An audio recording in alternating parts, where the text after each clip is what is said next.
Kolosas 3:1-4.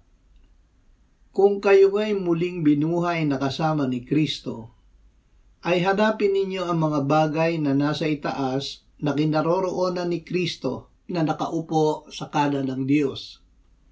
Ituon ninyo ang inyong pag-iisip sa mga bagay na nasa itaas, hindi sa mga bagay na nasa ibabaw ng lupa, sapagkat kayo'y namatay na at ang inyong buhay ay natatago kasama ni Kristo sa Diyos.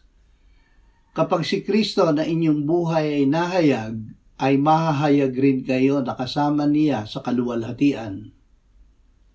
Kitlin ang makalupa na nasa atin. Tayo na mga patay sa kasalanan ay napakong kasama ni Kristo sa krus. Hindi na tayo ang nabubuhay, kundi si Kristo ang nabubuhay sa atin. Mamuhay tayo sa pananampalataya kay Kristo na umibig sa atin at nag-alay ng kanyang buhay para sa atin. Kitlin at iwaksi ang anumang makalupa na nasa atin.